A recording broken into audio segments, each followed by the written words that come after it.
Assalamualaikum warahmatullahi wabarakatuh.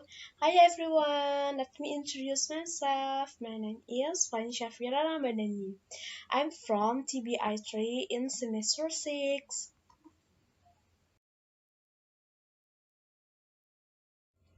Well, I'm here. I want to explain to you about language and gender from sociolinguistics.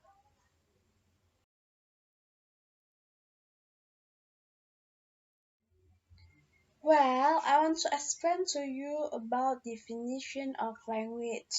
Language is used as a means of communication between humans. There is no need for language to be observed based on gender.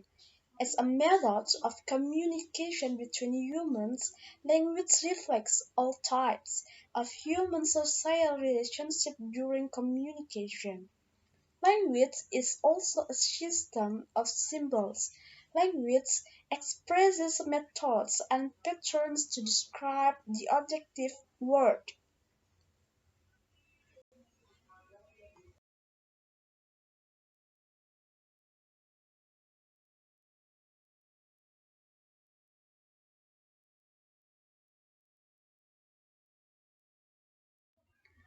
Next is about gender. Gender is the relationship of social relationships that are usually independent of the feelings that are felt between man and woman. Ideological gender relation in linguistic and symbolic representation, normative concepts, and societal platforms.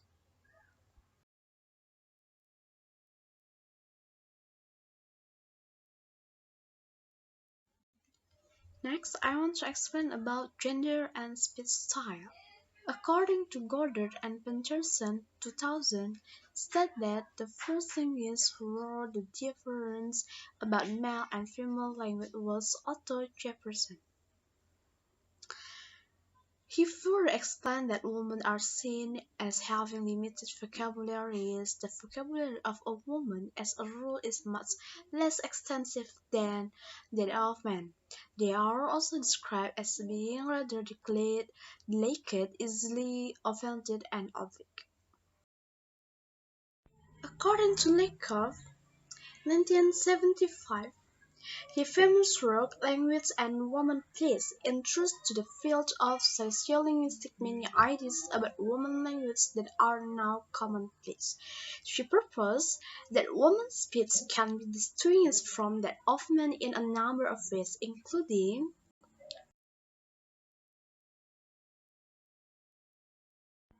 there are, for example, heads using phrases like sort of, kind of, it seems like, and so on.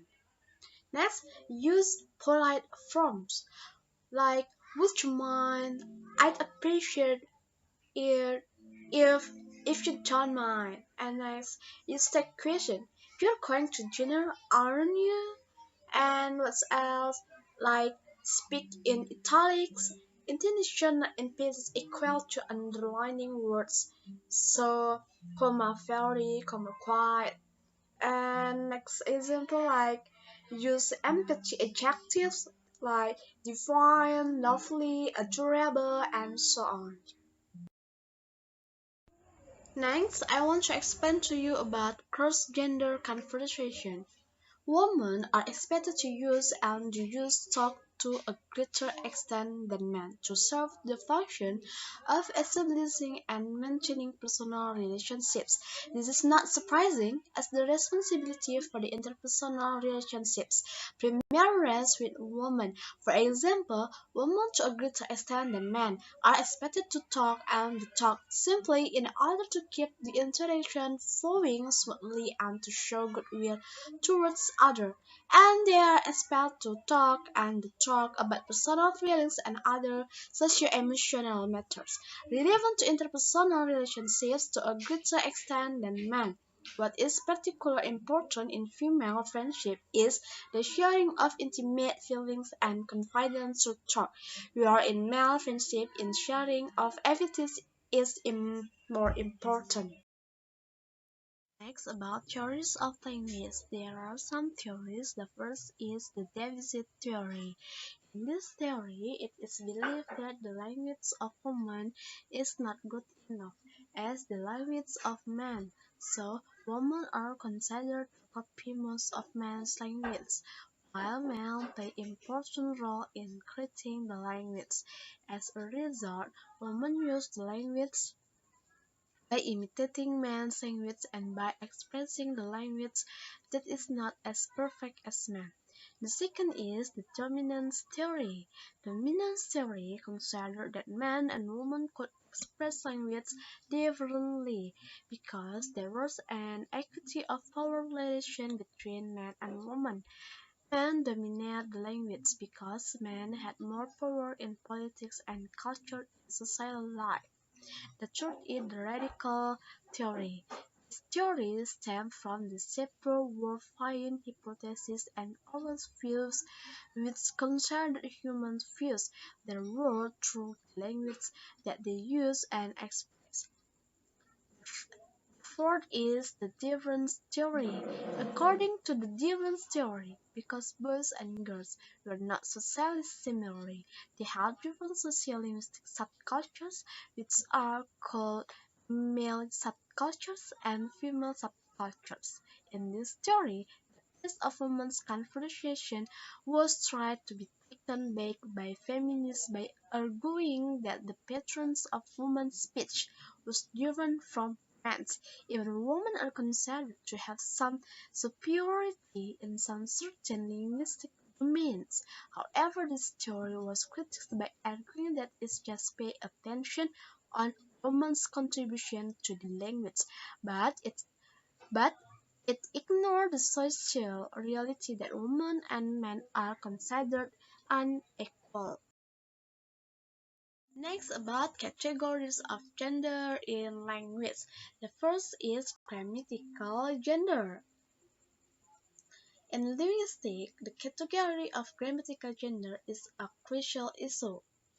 Grammatical gender is a basic part of a noun that determines which kind of agreement, such as article, adjective, verb, numeral, or preposition, that can follow the noun. In English language, for example, although it is common to refer to the pronoun of an animal as it, the pronoun can be changed to be he or she, as in a person pronoun when the sex of the animal is known.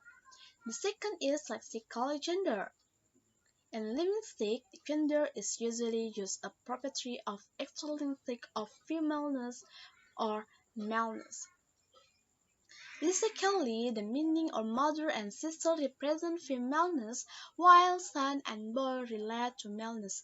In other words, such noun can be referred to a gender-specific, or female-specific, or male-specific. The third is referential gender. Referential gender can be understood as the linguistic expressions that are used to non-linguistic reality. It means a word can be changed its basic function grammatically and lexically to be feminine, masculine, or neutral when idiomatic expressions are used. For example, in German language, mention girl is neutral grammatically. The fourth is social gender. Social gender can be understood as the social separation between masculine and feminine rules and character traits. It means that personal nouns are formed specifically socially when there is no any difference between feminine or masculine words. If it is viewed grammatically or lexically. For example, in English there are a lot of many higher status occupational terms like lawyers, surgeon, or scientists, which are usually referred to male-specific pronoun he.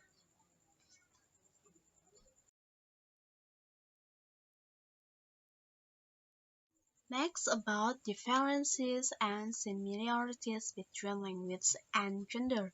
The first is the amount of talk.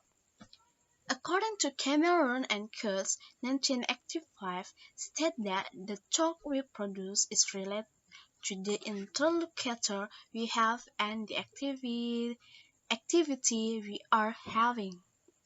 They also agree that if we accomplish a large number of research on the talk that is produced by women and men, we will find out that there will be no big difference in the talk that is produced by women and men.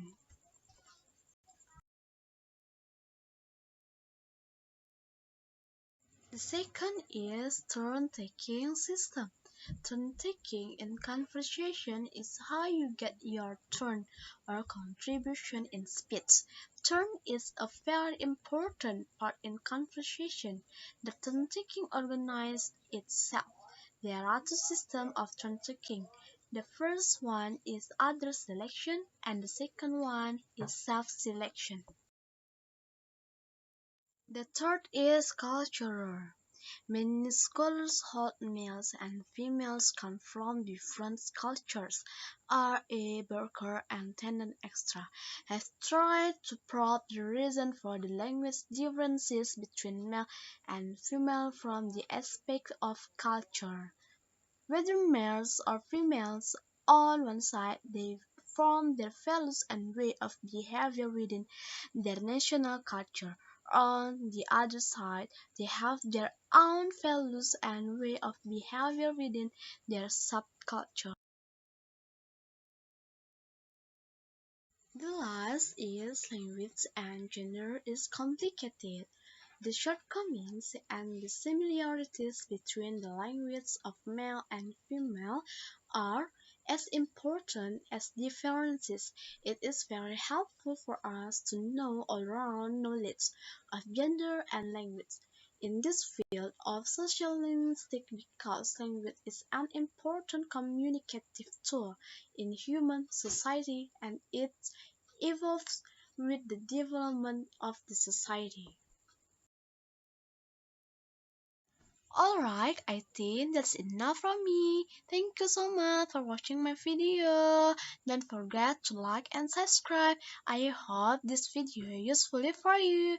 Bye bye guys.